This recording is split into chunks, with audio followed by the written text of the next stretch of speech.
قرآن میں رب تعالیٰ فرماتا ہے اے محبوب آپ فرما دیں حق آ گیا اور باطل مٹ گیا، اور باطل کو تو مٹنا ہی تھا، ان الباطل کان زہوقا۔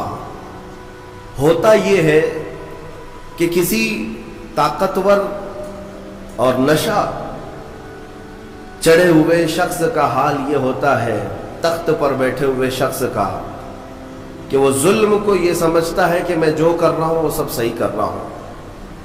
آج کے حالات یہ جو بتا رہے ہیں، بعض لوگوں کو ایسا لگتا ہے کہ وہ نہتے مسلمانوں پر یا نہتے مظلوموں پر جو کچھ بھی کر رہے ہیں وہ بالکل صحیح کر رہے ہیں۔ میں تاریخ کے اوراق آپ کے سامنے رکھوں، فرعون جس کا یہ اعلان تھا انا ربکم الاعلی، میں تمہارا سب سے بڑا رب ہوں، اور اپنی عبادت کرواتا، اپنے سامنے لوگوں کو جھکنے پر مجبور کرتا، اس کا زمانہ ایک طویل عرصے تک چلا، اس کی طاقت پر کوئی سامنے آنے کو تیار نہیں ہوتا، یہاں تک کہ صرف اس نے ایک رات خواب میں یہ دیکھ لیا تھا کہ آسمان سے ایک تارا ٹوٹا اور اس کے محل پر گرا جس سے آگ لگ گئی۔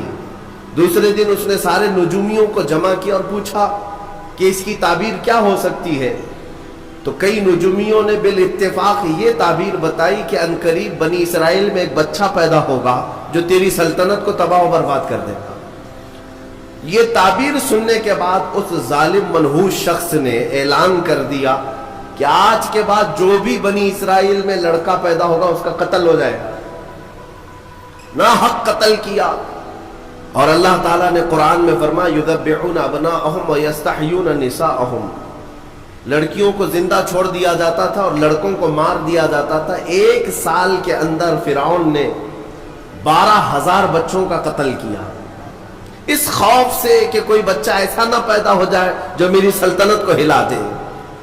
وَمَا اللَّهُ بِغَافِلٍ عَمَّا يَعْمَلُ الظَّالِمُونَ، رب تعالیٰ فرماتا ہے ظالموں کے کاموں سے اللہ بے خبر نہیں ہے۔ وَمَكَرُوا وَمَكَرَ اللَّهُ وَاللَّهُ خَيْرُ الْمَاكِرِينَ، لوگ جو ہے دھوکے کے پلاننگ بناتے ہیں اور اللہ خفیہ تدبیر کرتا ہے، اور اللہ کی خفیہ تدبیر سب سے بھاری ہوتی ہے۔ یہاں تک کہ 12,000 بچوں کا قتل صرف اس ڈر سے کیا گیا کوئی بچہ ایسا نہ آ جائے جو میری سلطنت کو ہلا دے۔ دوسرے سال اور زیادہ کر دیا گیا، یہ بچوں کا قتل ہوتا رہا، قتل ہوتا رہا۔ ظلم کی ایک بڑی داستان اس نے لکھ دی، لیکن کیا وہ اپنی سلطنت بچا سکا؟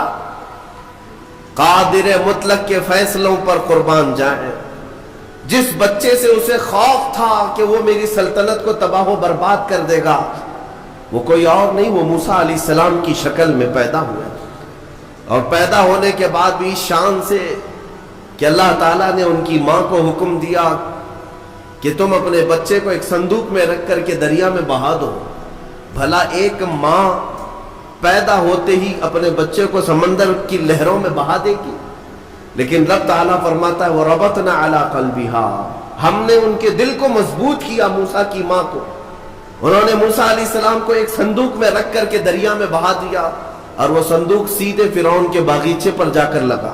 فرعون کی اولاد نہیں تھی، اس کی بیوی آئی، دیکھا خوبصورت بچہ ہے، اٹھا لیا، بیٹا بنا لیا۔ قرآن پاک میں موجود ہے سب۔ بیوی لے کر کے آئی فرعون کی اور کہا کہ ہم اس کو بیٹا کیوں نہ بنا لیں؟ فرعون نے کہا کہیں یہ بچہ تو نہیں ہے جو میری سلطنت کو ہلاک کر دے گا۔ فرعون کی بیوی نے کہا نہیں، یہ تو سمندر کی لہروں میں بہہ کر آیا ہے، وہ بچہ تو بنی اسرائیل میں پیدا ہوگا۔ بہرحال موسیٰ علیہ السلام کی پرورش فرعون کے گھر میں ہو رہی ہے، لیکن کس انداز سے؟ جب فرعون نے یہ اعلان کیا کہ بادشاہ نے اپنا ایک بیٹا بنا لیا ہے اور شاہی انداز میں اس کی تربیت ہوگی، اسے دودھ پلانے کے لیے دایائیں آئے۔ کمال ہے، 100 سے زیادہ دایاں آئی، لیکن موسیٰ علیہ السلام نے کسی کا دودھ نہیں پیا۔ ان کی بہن وہاں موجود تھی، یہ سب معاملہ دیکھ رہی تھی۔ انہوں نے کہا فرعون کی بیوی سے کہ میں ایک دایا جانتی ہوں جو سب بچے اس کا دودھ پی لیتے ہیں، کہا بلا لاؤ۔ وہ دوڑ کر گئی، اپنی ماں کو لے آئی۔ موسیٰ علیہ السلام 1 دن کے بچے ہیں، 1 دن کے، اور ان کی ماں واپس فرعون کے محل میں آئی۔ جب انہوں نے دودھ پلایا تو موسیٰ علیہ السلام دودھ پینے لگ گئے۔ فرعون نے بہت عالی تنخواہ کے ساتھ بڑے معاوضے کے ساتھ موسیٰ علیہ السلام کی ماں کو اپنے گھر میں رکھا، شاہی دایا بن کر۔ یہ نظام قدرت ہے میرے مومن، یہ اللہ تعالیٰ کے فیصلے ہیں۔ جب وہ کسی طاقت کے نشے کو چور چور کرنا چاہتا ہے تو اسی کے گھر میں اپنے کمال کی چیزیں پرورش بھی دیتا ہے۔ موسیٰ علیہ السلام جوان ہوئے اسی کے گھر میں، لیکن اس کے بعد پھر جب جوانی کے بعد آپ کو نبوت کے اعلان کا حکم ہوا، پھر فرعون سے جو مقابلہ ہوا تاریخ شاہد ہے۔ موسیٰ علیہ السلام کا مقابلہ نہ وہ جادو سے کر سکا، نہ طاقت سے کر سکا، نہ فوج سے کر سکا۔ ایک وقت ایسا آیا کہ 1,00,000 فوج کو لے کر موسیٰ علیہ السلام کے پیچھے لگا۔ موسیٰ علیہ السلام سمندر میں راستہ پیدا کرتے ہوئے نکل گئے۔ فرعون جب ان راستوں پر آیا، رب تعالیٰ فرماتا ہے ہم نے سمندر کو حکم دیا جیسا تھا تو ویسا مل جا۔ سمندر کی لہروں نے آپس میں ایک دوسرے کو ملایا، ہمیشہ کے لیے فرعون سمندر میں غرق ہو گیا، جس کی طاقت کا حال یہ تھا کہ بڑے بڑے وقت کے سورما بات کرنے سے کپ کپاتے تھے۔ جادوگر بھی فرعون کے دربار میں سجدہ کرتے تھے، ماتھا ٹیکتے تھے، لیکن رب ذوالجلال نے پانی کے قطروں سے اسے ہمیشہ کے لیے ہلاک کر دیا۔ نمرود کی طاقت جس کے متعلق روایات ہے 1,000 لوگوں سے وہ تنہا لڑ سکتا تھا، 1,000 لوگوں سے تنہا لڑ سکتا تھا نمرود، لیکن رب ذوالجلال نے ایک لنگڑے مچھر سے اسے ہلاک و برباد کیا۔ شداد جس نے دنیا میں جنت بنا دی تھی، آپ کو اگر میں یہ تاریخ سناؤں تو حیرت ہوگی کہ ایک کشتی، میں آپ کو بتاتا ہوں، ایک کشتی میں سفر کر رہے لوگ، کشتی میں اچانک پانی چڑھ گیا اور دھیرے دھیرے کشتی ٹوٹ گئی اور طوفان کی نظر ہو گئی، جتنے تھے سب ہلاک ہو گئے۔ اس کشتی میں ایک ماں اور ایک بچہ، وہ بچہ صرف 4-5 دن کا تھا یا کچھ مہینے کا تھا۔ ماں جو ہے ایک تخت کو پکڑ کر کے اپنے بچے کو تخت پر لٹا دیتی ہے اور خود ڈوب جاتی ہے۔ اس کشتی میں کوئی موجود نہیں رہا، ایک بچہ 4 دن کا یا 6 دن کا وہ تخت کے سہارے بہتے بہتے کنارے تک آ کر لگ گیا۔ ایک قافلہ وہاں سے جا رہا تھا، انہوں نے بچے کو زندہ سلامت دیکھ کر کے اٹھا لیا۔ آپ کو میں بتاؤں، وہ بچے کو لے جانے والے لوگ اپنے گھر پرورش کرتے ہیں اور اس بچے کو ہی شداد کہا گیا ہے۔ وہ جو بچہ تھا جس کی ماں بھی مر گئی، سارا قافلہ ڈوب گیا، تنہا جو بچہ کسی کے ہاں کفالت میں کسی کے زیر نگی رہا، وہ شداد تھا۔ اور جب وہ تھوڑا سا جوان ہوا، اس نے ایک فقیر کو دیکھا یا کچھ فقیروں کو دیکھا، ان کی جھولیوں سے کچھ چیز گر گئی، وہ سرمہ دانی تھی یا کچھ تھی۔ روایات یہ بتاتی ہیں کہ شداد اس سرمہ دانی کو اٹھایا اور اپنی آنکھوں میں لگایا تو اسے زمین کے خزانے سب دکھنے لگ گئے، کہاں کتنا سونا ہے۔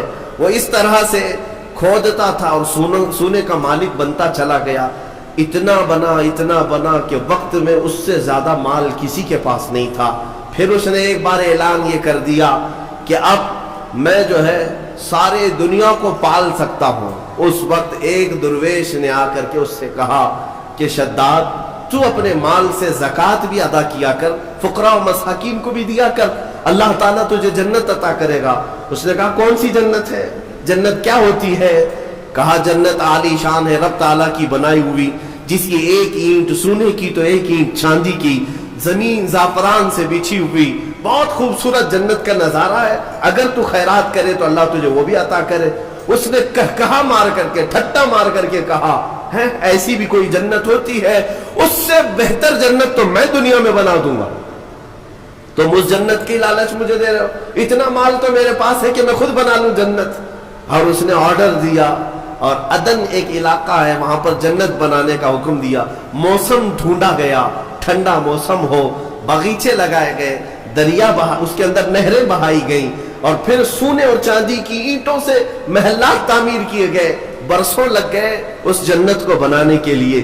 پھر وہ وقت آیا کہ جب شداد اس کی اوپننگ کے لیے اپنے گھر سے نکلا، اپنے گھوڑے پر سوار ہو کر، طاقت کا نشہ، دولت کا نشہ، غرور کہاں لے جا رہا ہے، دنیا میں جنت بنایا ہے، گھوڑے پر بیٹھ کر کے جب اپنی بنائی ہوئی ہاتھوں کی جنت کو افتتاح کے لیے پہنچا، دروازے پر پہنچا نہیں تھا کہ گھوڑا ٹھوکر کھا کر گرا۔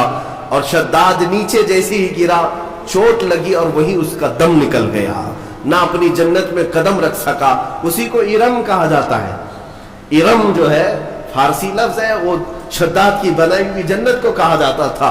عزیزان گرامی وقار، ملک الموت اسرائیل علیہ الصلوۃ والتسلیم سے میرے آقا صلی اللہ تعالی علیہ وسلم نے سوال فرمایا تھا کہ اے اسرائیل، کیا تمہیں روح نکالنے کے درمیان کبھی ایسا لگا ہے کہ اس کی روح اچانک اس وقت میں نکالی جائے؟ تو حضرت اسرائیل علیہ السلام نے جواباً یہی دو باتیں کہی تھی۔ ایک وہ وقت تھا جب پوری کشتی ڈوب گئی تھی اور ایک بچہ تخت پر لیٹا جا رہا ہے اور مجھے حکم ہو رہا ہے کہ اس کی ماں کی روح قبض کرو۔ بچہ تخت پر ہے اور ماں ڈوبی جا رہی ہے اور ماں کی روح قبض کرنا ہے، کس کے سہارے اس بچے کو چھوڑا جائے گا؟ لیکن قادر مطلق کا حکم تھا، سارے لوگوں کی روح قبض کیا بچے کے علاوہ۔ یہ فرشتے کو تک نہیں حکم ہے کہ تمہیں اس کی پرواہ کرنے کی ضرورت نہیں، اس تنہا بچے کی کون نگہبانی کرے گا، اس کا حکم نہیں۔ ماں کی روح قبض کر لیا۔ اس وقت مجھے تعجب تھا کہ اس بھرے سمندر میں اس تنہا بچے کو دیکھے گا کون؟ لیکن پھر دنیا نے دکھایا کہ اس بچے کو صرف دیکھا نہیں گیا بلکہ دنیا کا سب سے بڑا امیر بنایا گیا۔ پھر آپ فرماتے ہیں دوسرا وہ وقت تھا جب اس نے اپنی پوری جمع پونجی خرچ کر کے جنت بنائی، دروازے پر پہنچنے سے پہلے مجھے حکم ہوا کہ اس کی روح قبض کر لی جائے۔ عزیزان گرامی وقار، رب ذوالجلال کے فیصلے، وہ قادر مطلق محکم فیصلے فرماتا ہے۔ بعض لوگوں کو ایسا لگتا ہے کہ سب کچھ انہی کا ہے، ابھی دنیا تو ان کے پاس ہے، طاقت ان کے پاس ہے، تخت ہے، سب کر لے جائیں گے۔ تمہیں پتہ نہیں، قرآن میں خود مولا نے فرمایا ان بطش ربک لشدید، بے شک تمہارے رب کی پکڑ بہت سخت ہے۔ جس وقت وہ پکڑ کرتا ہے تو کوئی آس پاس چھڑانے کی طاقت بھی نہیں رکھتا۔ اسی طرح کی بات میں آپ کے سامنے یہ بھی عرض کروں، ظلم جہاں تک بھی ہو ایک دن انجام کو پہنچتا ہے۔ قرآن میں رب تعالیٰ فرماتا انما یؤخرہم لیوم، ہم ظالموں کو تھوڑی ڈھیل اس لیے دیتے ہیں تاکہ ساری نگاہیں ان کا انجام دیکھ سکیں۔ ظالموں کو اگر ڈھیل ملتی ہے، ظلم کرنے کے لیے انہیں آزادی ملتی ہے، تو اس کا مطلب یہ نہیں ہے کہ وہ جو کر رہے ہیں اچھا کر رہے ہیں، بلکہ یہ ڈھیل ان کے عذابات میں اضافہ کرتی ہے، ان کے پکڑ کی راہیں اور ہموار کرتی ہیں۔ آپ کو میں یہ بات بتا دوں کہ تاریخ میں ایک ایسا بھی نام آتا ہے جس کو ذکر کرتے ہوئے آج بھی لوگ ظلم کی آہٹ کو محسوس کرتے ہیں، وہ چنگیز کا نام ہے۔ ہلاکو چنگیز، یہ وہ لوگ ہیں جنہوں نے کھوپڑیوں سے مینار تعمیر کر دیے تھے۔ ہاں، انسانوں کی کھوپڑیاں ان کے لیے کوئی اہمیت نہیں رکھتی تھی، بلکہ آج ایک جانور کو بھی مارنے سے آپ کے دل میں درد ہوگا، لیکن ان ظالموں نے انسانوں کی لاشیں بے حساب لگا کر رکھی تھی۔ بغداد کے دریائے دجلہ کو جنہوں نے خون سے لال کر دیا تھا، رحم نام کی کوئی چیز ہی نہیں تھی۔